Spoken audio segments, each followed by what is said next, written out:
रघुवंशम भाग एक। जैसे वाणी और अर्थ अलग होते हुए भी एक ही कहलाते हैं, वैसे ही पार्वती जी और शिव जी भी कहने को दो रूप है, परंतु वस्तुतः है वे एक ही। अतः वाणी और अर्थ को ठीक से समझने और उनका उचित उपयोग करने के लिए मैं संसार के माता पिता पार्वती और शिव जी को प्रणाम करता हूँ, जो शब्द और अर्थ के समान एक रूप है। कहा सूर्य से उत्पन्न वह तेजस्वी वंश जिसमें रघु और राम जैसे पराक्रमी राजा उत्पन्न हुए हैं, और कहा स्वल्प बुद्धि वाला मैं, मुझे यह भली भांति ज्ञात है कि मैं रघुवंश का पार नहीं पा सकता, फिर भी मूर्खतावश छोटी सी नाव द्वारा अपार समुद्र को पार करने की इच्छा कर रहा हूँ। यद्यपि मैं निपट मूर्ख हूँ, परंतु चाह यह है कि मैं बड़े बड़े कवियों में गिना जाऊं। यह सुनकर लोग अवश्य मेरी हंसी उड़ाएंगे, क्योंकि मेरी यह करनी ही ऐसी है जैसे कोई बौना अपने नन्हे नन्हे हाथों को उठाकर उन फलों को तोड़ना चाहे जहां केवल लंबे पुरुषों को ही पहुंच हो सकती है। तथापि मुझे बहुत बड़ा भरोसा यह है कि वाल्मीकि आदि प्राचीन कवियों ने सूर्य वंश पर सुंदर काव्य लिखकर वाणी का द्वार पहले ही खोल दिया है। इसलिए उस द्वार से प्रवेश कर उस वंश का फिर से वर्णन करना मेरे लिए वैसा ही हो गया है जैसे बिंधे हुए मणि में डोरा पिरोना सरल होता है। जिनके चरित्र आद्योपांत पवित्र रहे, जो किसी काम को उठाते थे तो उसे पूरा करके ही छोड़ते थे, जिनका राज्य समुद्र के इस पार से उस पार तक फैला हुआ था, जिनके रथ पृथ्वी से सीधे स्वर्ग तक आया जाया करते थे, जो शास्त्र अनुसार यज्ञ करते थे, जो याचकों को अभिलषित वस्तु दान देते थे, जो अपराध के अनुसार अपराधियों को दंड देते थे, और जो अवसर देखकर जगा करते थे, जो त्याग करने के लिए धन जुटाते थे, सत्य की रक्षा के लिए बहुत कम बोलते थे, अपना यश बढ़ाने के लिए ही दूसरे देशों को जीतते थे, और भोग विलास के लिए नहीं अपितु संतान उत्पन्न करने के लिए विवाह करते थे, जो बाल्यकाल में पढ़ते थे, तरुणाई में संसार के भोगों को भोगते थे, बुढ़ापे में मुनियों के समान जंगलों में रहकर तपस्या करते थे, और अंत में योग द्वारा शरीर छोड़ते थे।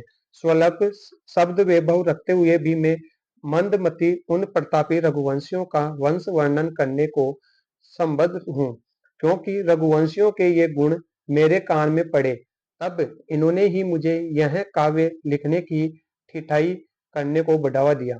इस काव्य को सुनने के अधिकारी वे ही सज्जन हैं जिन्हें भले बुरे की परख है, क्योंकि सोने का खरा या खोटापन आग में डालने से ही जाना जाता है। जैसे वेदों में सबसे पहले प्रणव ओम आता है, वैसे ही राजाओं में सबसे पहले सूर्य के पुत्र वैवस्वत मनु हुए। उनका आदर बड़े बड़े विद्वान भी करते थे। उन्हीं वैवस्वत मनु के उज्जवल वंश में राजाओं में चंद्रमा के सदृश सबको सुख देने वाला तथा अत्यंत शब्द चरित्रवान राजा दिलीप ने वैसे ही जन्म लिया जैसे क्षीर सागर से चंद्रमा जन्मे थे। उनकी चौड़ी छाती है ना, सांड के सदृश ऊंचा कंधा, साल वृक्ष जैसी लंबी भुजाएं, और उनका अपार तेज देखकर ऐसा लगता था कि मानो क्षत्रियों का धर्म वीरत्व उनके शरीर में यह समझकर आ डटा है कि सज्जनों की रक्षा और दुर्जनों का नाश करने का काम इस शरीर से ही पूरा हो सकेगा।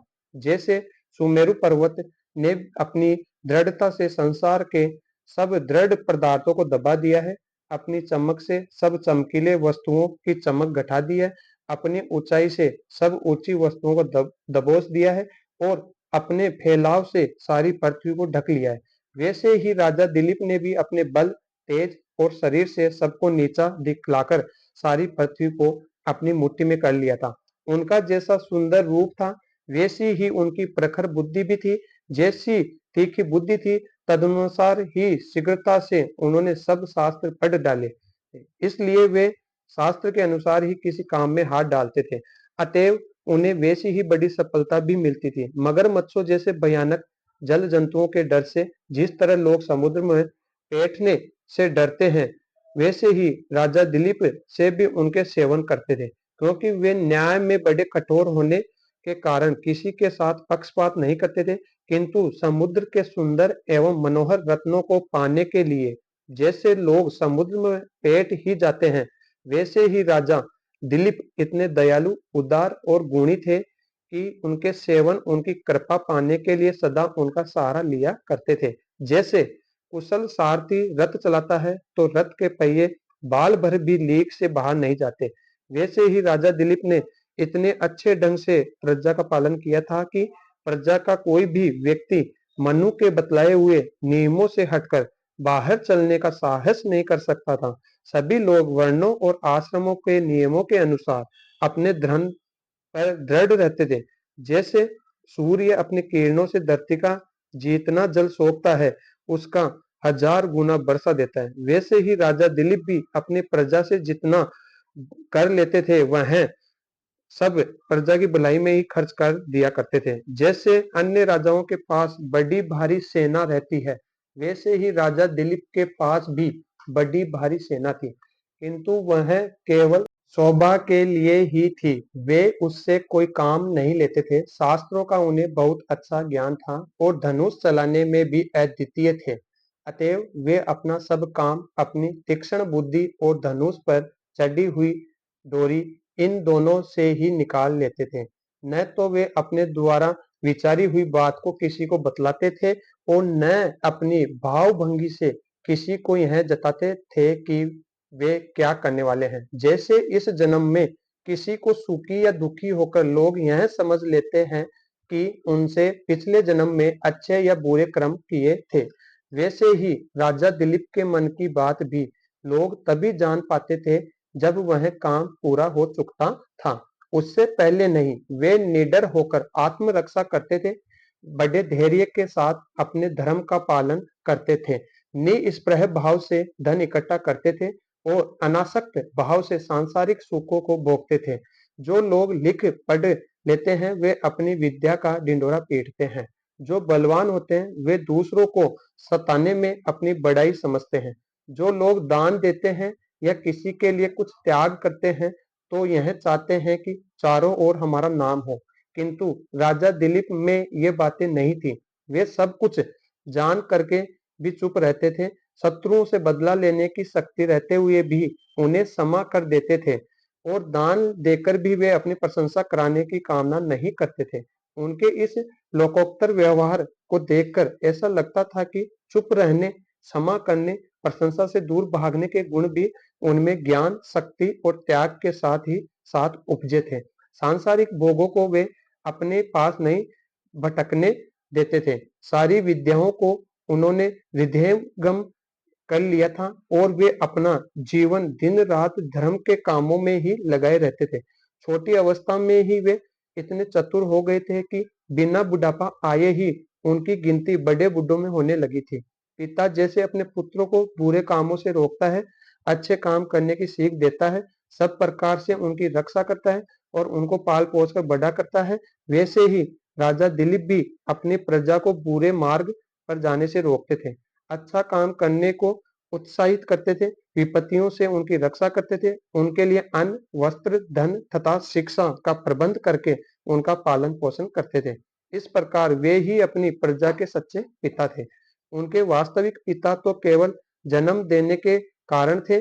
अपराधी को दंड देना राजा का धर्म है, क्योंकि अपराधी को दंड दिए बिना राज्य ठहर नहीं सकता। अतएव वे अपराधियों को उचित दंड देते थे। वंश चलाना भी मनुष्य का धर्म है। अतएव संतान उत्पन्न करके वंश चलाने की इच्छा से ही उन्होंने विवाह किया था, भोग विलास के लिए नहीं।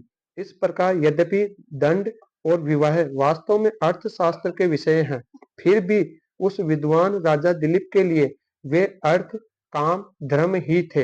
राजा दिलीप प्रजा से जो कर लेते थे वह इंद्र को प्रसन्न करने के लिए यज्ञ में लगा देते थे, क्योंकि उनका यह विश्वास था कि यज्ञ करने से देवता प्रसन्न और पुष्ट होते हैं। इससे इंद्र भी प्रसन्न होकर आकाश को धुआते थे और जल बरसाते थे, जिससे खेत अन्न से भर जाते थे।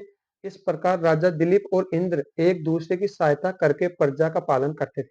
राजा दिलीप के सिवाय और कोई भी राजा अपनी प्रजा की रक्षा करने में इतना यश नहीं कमा सका। क्योंकि सबके यहाँ कभी न कभी चोरी डकैती हो ही जाती थी। परंतु दिलीप का राज्य में ऐसा प्रभाव था कि चोरी का केवल नाम ही शेष रह गया था। उनके राज्य में कोई किसी का धन नहीं चुरा पाता था। जैसे रोगी यह समझकर औषधि पी लेता है कि इससे मैं अच्छा हो जाऊंगा, वैसे ही राजा दिलीप उन बेरियों को भी अपना लेते थे जो भले होते थे। जैसे सांप के काटने पे लोग अपनी उंगली भी काट डालते हैं, वैसे ही राजा दिलीप अपने उन सगे संबंधियों को भी राज्य से निकाल देते थे जो दुष्ट होते थे। ब्रह्मा जी ने निश्चय ही महाराज दिलीप को पृथ्वी, जल, तेज, वायु, आकाश इन पांचों तत्वों से बनाया था, क्योंकि जैसे ये तत्व निरंतर सारी सृष्टि की गंध, रस, रूप, स्पर्श और शब्द गुणों से सेवा करते हैं, वैसे ही राजा दिलीप के सब गुणों से केवल दूसरों का ही उपकार होता था। जैसे कोई राजा किसी ऐसी नगरी पर शासन करे जिससे चारों ओर परकोटा और खाई बनी हुई हो, वैसे ही दिलीप पूरी पृथ्वी पर एक नगरी की भांति अकेले राज्य करते थे, जिसका परकोटा समुद्र का तट था और जिसकी खाई स्वयं समुद्र था। जैसे यज्ञ की पत्नी दक्षिणा है, वैसे ही मगध वंश में उत्पन्न सुदक्षिणा उनकी पत्नी थी, जो संसार में अपनी चतुरता के लिए विख्यात थी। वैसे तो राजा दिलीप की अनेक रानियां थी, परंतु वे यदि अपने को स्त्री वाला समझते थे तो लक्ष्मी के सम्मान मनस्विनी केवल अपनी पत्नी सुदक्षिणा से ही।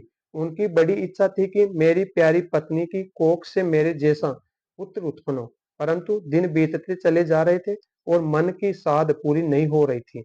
तब उन्होंने सोचा कि संतान उत्पन्न करने का कोई उपाय करना ही चाहिए।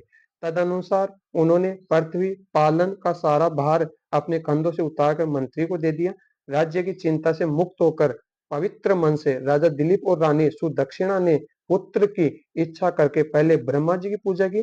फिर वे दोनों पति पत्नी वहां से अपने कुल गुरु वशिष्ठ जी के आश्रम की ओर चल पड़े। जिस रथ पर वे दोनों बैठे थे वह मीठी मीठी घनघनाहट करता चला जा रहा था।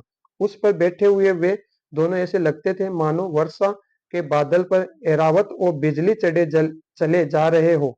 उस समय उन्होंने अपने साथ अधिक सेवक नहीं लिए थे, क्योंकि उन्होंने ध्यान था कि बहुत भीड़ भाड़ साथ ले जाने से आश्रम के काम में बाधा पड़ेगी।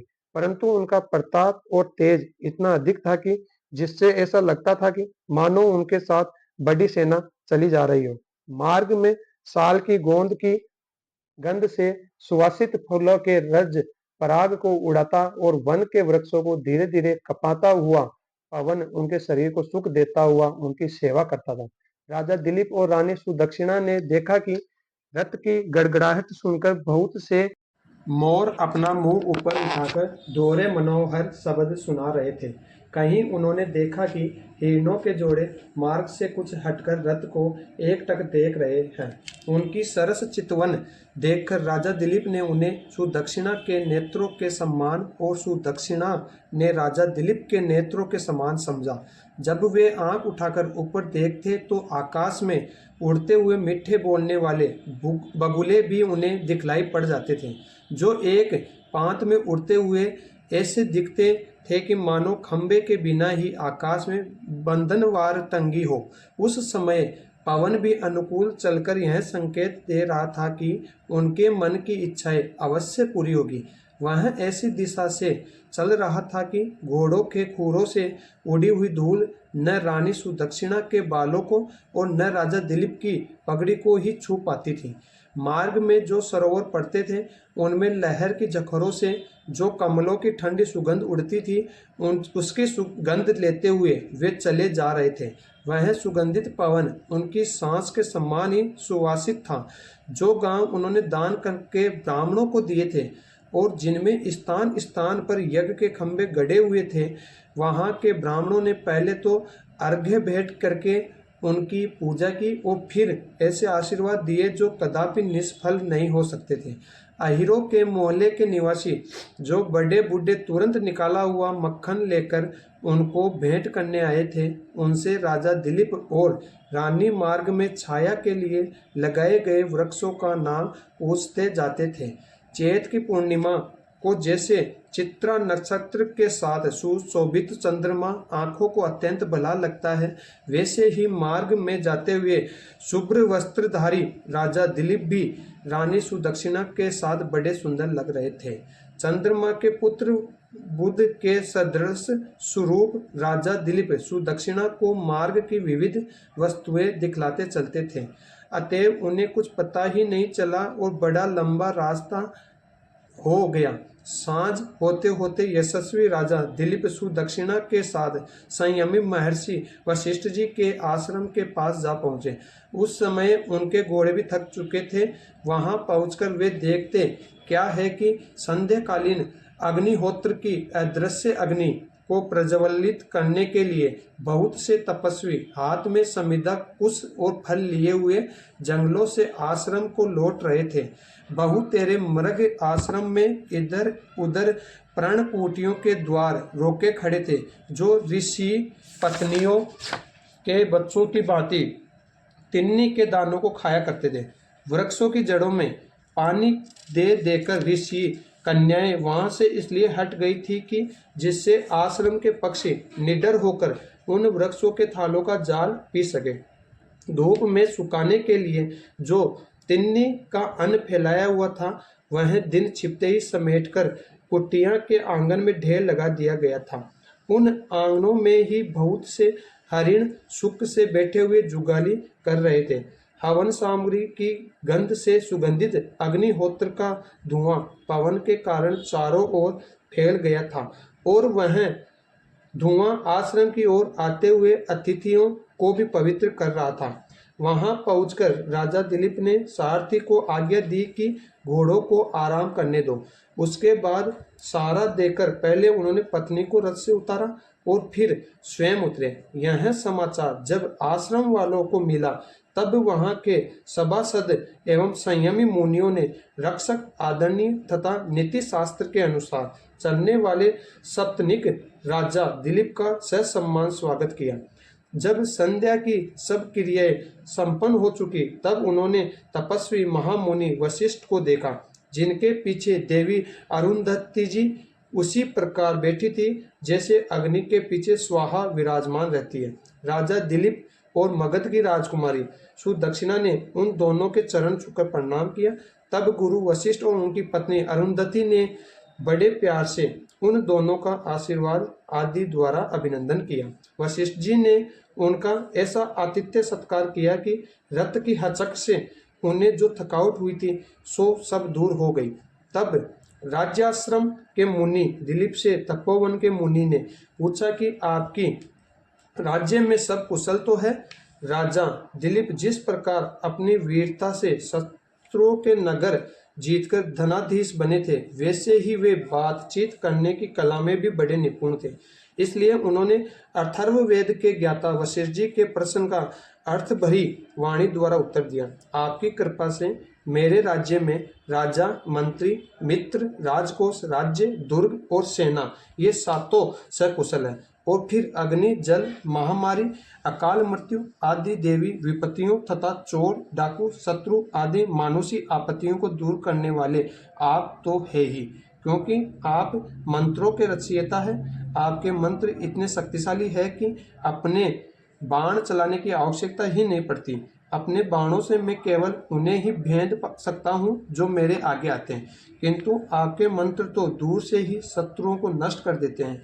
हे यज्ञकर्ता, शास्त्रीय विधि से आप जब अग्नि में घी का हवन करते हैं तो आपकी आहुतियां अनावृष्टि से सूखते हुए धान के खेतों पर जल बरसाने लगती है। यह आपके ब्रह्म तेज का ही तो बल है कि मेरी प्रजा में सब लोग कष्ट रहित 100 बरस जीते हैं और किसी को बाढ़, सूखा, चूहा, टिड्डी, तोता, राज, कलह आदि किसी प्रकार की विपत्ति का डर नहीं रहता। जब साक्षात ब्रह्मा जी के पुत्र आप ही कुल गुरु होकर हमारे कल्याण की बात सोचते रहते हैं, तो हमारी संपत्ति निर्विघ्न क्यों न रहेगी। किंतु हे देव, आपकी इतनी कृपा होते हुए भी जब आपकी पतोहू के गर्भ से बहुत समय बाद भी मेरे समान तेजस्वी पुत्र उत्पन्न नहीं हुआ, तो समस्त रत्नों को पैदा करने वाले और कई द्वीपों में फैली हुई अपने राज्य की यह पृथ्वी मुझे नहीं सुहाती।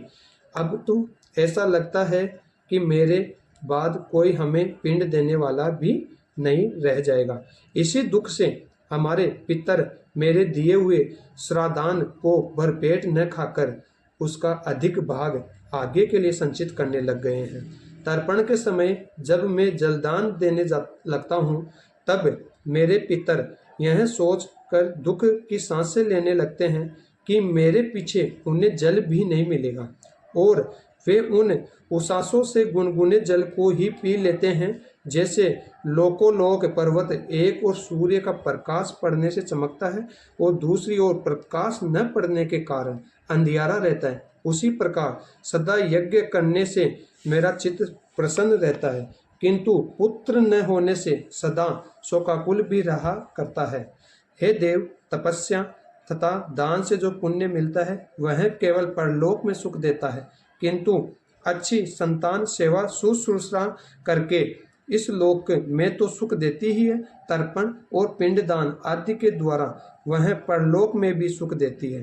हे गुरुदेव, अपने हाथों प्रेम से सींचे हुए आश्रम के वृक्ष में फल न लगता देखकर जैसे आपको दुख होता है, वैसे ही जब मुझ कृपा पात्र और संतानहीन देखते हो आपको दुख क्यों नहीं होता। हे भगवान, मेरे इस अंतिम पैतृक ऋण को उस प्रकार कष्टदायक समझिए जैसे बिना स्नान किया हुआ और खूंटे पर बंधा हाथी मर्मांतक कष्ट का अनुभव करता है। अतएव हे प्रभु, अब कोई ऐसा उपाय कीजिए जिससे मेरे पुत्र रत्न उत्पन्न हो और मैं पितृ ऋण से मुक्त हो जाऊं, क्योंकि इक्ष्वाकुवंशी राजाओं की सभी कठिनाइयां आपकी कृपा से सदा दूर होती आई है। राजा की इस बात को सुनकर वशिष्ठ जी ने नेत्र बंद करके क्षण भर के लिए ध्यान लगाया। उस समय वे उस तड़ाग के समान निस्वल हो गए जिसकी सब मछलियां सो गई हो। वशिष्ठ जी ने अपने योग बल से ध्यान देखा कि इस राजा की संतानोत्पत्ति में रुकावट क्यों आ गई। उसके बाद वे राजा को उन्होंने कहा, हे राजन, बहुत दिन हुए जब एक बार तुम इंद्र की सेवा करके स्वर्ग से पृथ्वी को लौट रहे थे। तब मार्गवर्ती क्लप वृक्ष की छाया में सुरभि कामधेनु बैठी हुई थी। तुम्हारी पत्नी ने उस समय रजस्वला होने के बाद चौथे दिन स्नान किया था। अतः तुम सोच रहे थे कि यदि इस समय उसके साथ संभोग न करूंगा तो गृहस्थ धर्म बिगड़ जाएगा। इस धर्मलोप के भय से तुमने कामधेनु की ओर ध्यान नहीं दिया।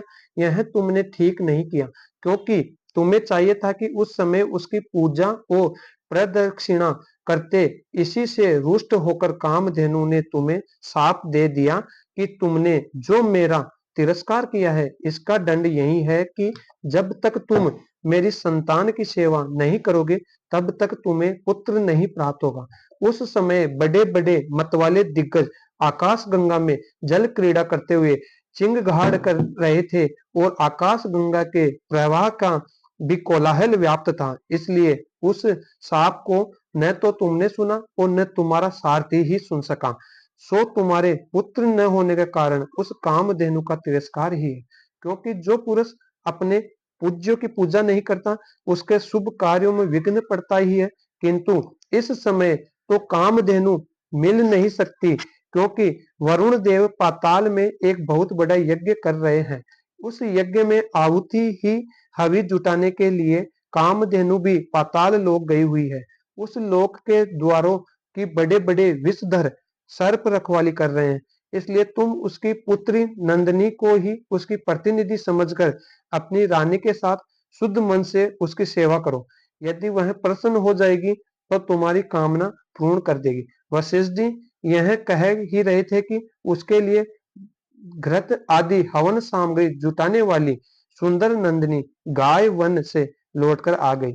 उस नंदिनी की देह नव पल्लव के समान कोमल और लाल थी। उसके माथे पर सफेद बालों की टेढ़ी रेखा बनी थी। इससे वह ऐसी दिखती थी जैसी लाल सगंधा के माथे पर नया चंद्रमा विद्यमान हो।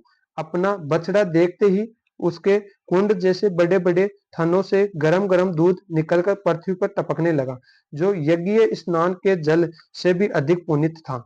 नंदिनी के आते समय उसके खूरों से उड़ी हुई धूल के लगने से राजा दिलीप वैसे ही पवित्र हो गए जैसे किसी तीर्थ में स्नान करके लौटे हो। शकुन शास्त्र के वेता तपस्वी वशिष्ठ जी ने जब उस गो को देखा जिसके दर्शन से ही पुण्य मिलता है, तब वे अपने यजमान राजा दिलीप से बोले, जो उस समय अपनी प्रार्थना सफल कराने के लिए वहां आए हुए थे, वे बोले, हे राजन, तुम्हारा मनोरथ बहुत शीघ्र पूरा होगा, क्योंकि यह कल्याणमयी नंदिनी नाम लेते ही आप पहुंची है। विद्यार्थी जैसे अभ्यास से विद्या को प्राप्त करता है, वैसे ही तुम भी कंद मूल फल खाते हुए गो सेवा करके इसको प्रसन्न करो। जब यह चले तब तुम भी इसके पीछे पीछे चलना। जब खड़ी हो जाए तब तुम भी खड़े हो जाना। जब बैठे तो तुम भी बैठ जाना, और जब यह पानी पीने लगे तब भी तुम भी पानी पीना। तुम्हारी पत्नी सुदक्षिणा भी नित्य प्रातःकाल बड़ी भक्ति से इसकी पूजा करे, और जब यह वन को जाने लगे तब वह भी तपोवन के बाड़े तक इसके पीछे पीछे जाए, और सायंकाल को लौटते समय वहीं से अगवानी करके आश्रम लाए। इस प्रकार तब तक तुम इसकी सेवा करते रहो जब तक यह गाय प्रसन्न न हो जाए। ईश्वर करे तुम्हें कोई बाधा न हो और तुम्हें अपने पिता के योग्य पुत्र हो, वैसे भी तुम्हें भी सुयोग्य पुत्र मिले। तब बड़ी नम्रता पूर्वक उन्होंने वशिष्ठ जी से कहा कि हम ऐसा ही करेंगे। यह कहकर उन्होंने अपनी पत्नी ने गुरुजी से इस व्रत के लिए आज्ञा प्राप्त की। विद्वान मृदुभाषी और ब्रह्मा के पुत्र वशिष्ठ जी ने परम तपस्वी तेजस्वी राजा दिलीप को रात के समय सोने की आज्ञा दी। यद्यपि वशिष्ठ जी चाहते तो अपनी तपस्या के प्रभाव से राजा दिलीप के योग्य राजसी भोजन और शयन का उचित प्रबंध कर सकते थे, परंतु व्रत के नियमों को जानने के कारण उन्होंने राजा के व्रत के योग्य वन्य कंद मूल का भोजन और चटाई का ही प्रबंध किया। कुलपति वशिष्ठ जी ने जो प्रणकुटी बतलाई थी, उसी में राजा दिलीप ब्रह्मचार्य का पालन करते हुए रानी सुदक्षिणा के साथ कुशा की चटाई पर सोए। प्रातःकाल वशिष्ठ जी के शिष्यों ने जब वेद पाठ प्रारंभ किया, तब उसकी ध्वनि सुनते ही वे उठ बैठे। इस प्रकार रघुवंश महाकाव्य में राजा दिलीप का वशिष्ठाश्रम गमन नामक पहला सर्ग समाप्त।